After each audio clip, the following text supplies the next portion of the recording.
moment in the Congo Free State under Leopold II, the 19th century.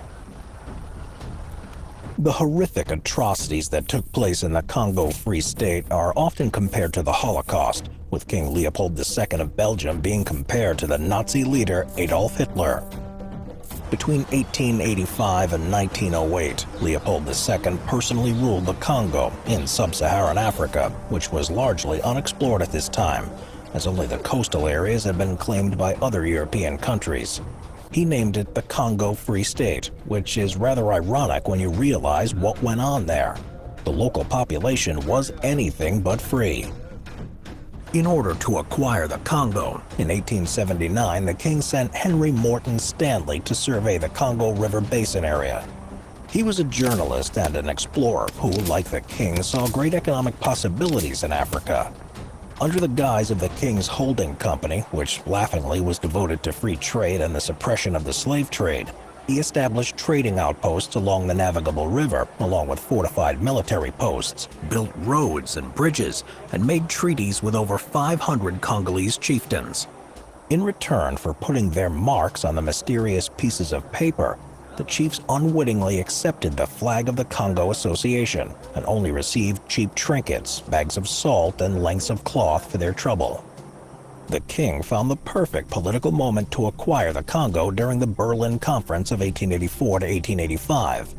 By now, many explorers were going to Africa to claim vast areas of land on behalf of their own country, and this had become known as the Scramble for Africa, and was leading to the carving up of the continent by the major powers.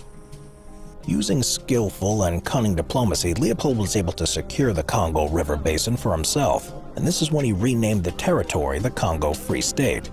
Now he was the absolute ruler of an area that was nearly 80 times the size of Belgium. In addition to that, he found himself in the right technological moment in time. To consolidate his grip on the Congo, he needed the right tools. These tools hadn't been available to the colonists of old, but proved to be crucial now. These tools able to dominate the land holding 20 million Africans.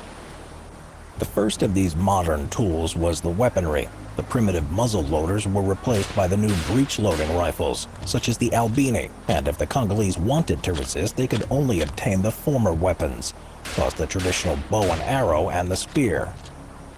The breech-loading rifles were far superior. They shot much further, were more accurate, and used quick-loading waterproof brass cartridges. Also, firing guns in the rain would no longer be a problem, as it had been when using gunpowder. Secondly, medical knowledge was just as important. Europeans weren't used to the tropical climate and the diseases it carried.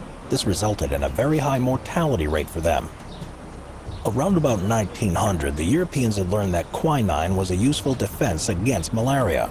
Diseases such as malaria and hematuria were now better understood. Some researchers could also treat yellow fever and many other diseases. The death rates therefore dropped significantly. The final and most important new tool was the paddle steamboat. This was especially useful in the case of the Congo's unusual topography. These steamboats were able to make the long voyage from Europe to Africa easier and faster, which meant that a fixed travel schedule could be maintained. These boats carried the waves of Leopold's agents into Africa. Although Leopold had used the activities of Arab slave traders to justify becoming involved in the Congo, he completely ignored the fact slavery was banned and illegal. By the final decade of the 19th century, John Boyd Dunlop's 1887 invention of inflatable rubber bicycle inner tubes and the popularity of the automobile dramatically increased global demand for rubber. Therefore, this rubber boom became a godsend for the king. He had accumulated a great number of debts due to his investments in the Congo and needed to make this whole enterprise profitable. Because harvesting rubber from a tree was faster and easier than from a vine, output could be increased and therefore more profit made. To make sure that the extraction of rubber from the rubber trees would be maximized, he created a labor policy and practically enslaved the natives. This policy is known by critics as the Red Rubber System, in reference to the African blood that was shed during this period. Methods included robbing the natives of their livestock and grain supplies, attacking them, and then taking their women and children as hostages. If the required quota of rubber was presented by the chieftain of the district, then the women and children were sold back to their families. They had to pay a couple of goats apiece for them. If a man refused to work, this could result in the death of his wife, and if a whole settlement refused to work for the rubber companies, then a detachment of soldiers from the Force Publique would be sent to destroy their village and kill anyone who was foolish enough not to flee the area. So, the workers were to extract rubber with minimal expenses and under terrible conditions. The agents Leopold had sent to the Congo used forced labor and slave labor to ensure this happened, and the quotas were met. In 1885, Leopold formally united his agents and mercenaries under the title of the Force Publique. Their purpose was to maintain law and order in the Congo Free State. These men enforced the rubber quotas and were armed not only with modern weapons, but also with the chicote. This was a bullwhip made of hippopotamus skin and was used to beat the natives for any misdemeanor or just for their own sadistic enjoyment. As if the beatings and abductions weren't bad enough, the soldiers of the Force Publique also used to cut off the right hands of the natives as punishment if they refused to work or didn't meet their impossible work quotas. Some managed to survive this mutilation, but many died, mostly when gangrene set in and the wound became infected. If they killed a native by shooting them, then the soldiers were made to cut off the right hand of their victim to show that a bullet hadn't been wasted, as the ammunition was imported from Europe and was expensive to buy, and the soldiers would often try and use their issued bullets to hunt the wildlife for sport or to complement their meager rations. They would also try and stockpile the ammunition in case of the idea of mutiny ever manifested itself, so that they would be prepared for it. If a villager decided to flee the horrors and run away, then the soldiers would round up their entire family and systematically amputate their hands or feet. But not only hands, as noses and ears were also cut off. While these mutilations were performed on living people, they were mostly carried out on villagers who had been killed.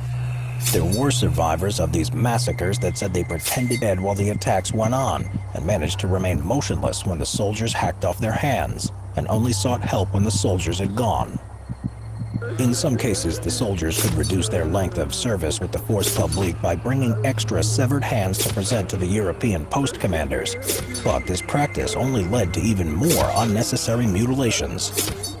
The hands became like a currency for the guards, and sometimes they were the resource they went out to harvest instead of rubber.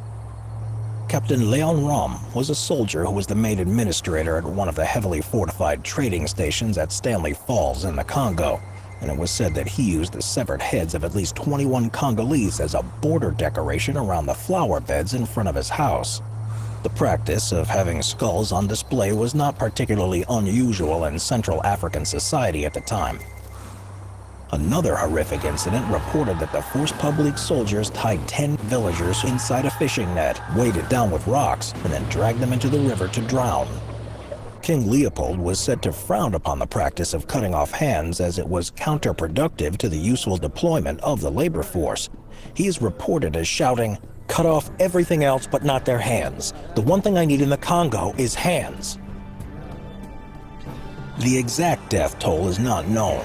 4 closely connected sources combine the whole population loss, though. Primarily, it was the wholesale genocide of the natives, followed by starvation, exhaustion, and exposure.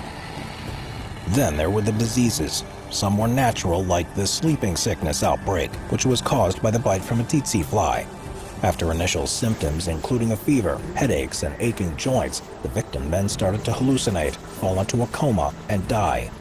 Some diseases were introduced by the Europeans, such as various venereal diseases and smallpox.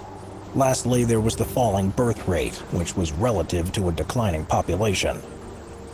Edmond Dane Morel, one of the important figures who exposed the atrocities to the world, said that the Congo Free State consisted of 20 million people before King Leopold II came on the scene. Mark Twain, a prominent writer who also condemned what happened in the Congo, mentioned a number of 10 million deaths. So approximately half the population was wiped out during this period. The exact number of deaths as a result of Leopold's atrocities in the Congo is unknown, but it's definitely in the millions.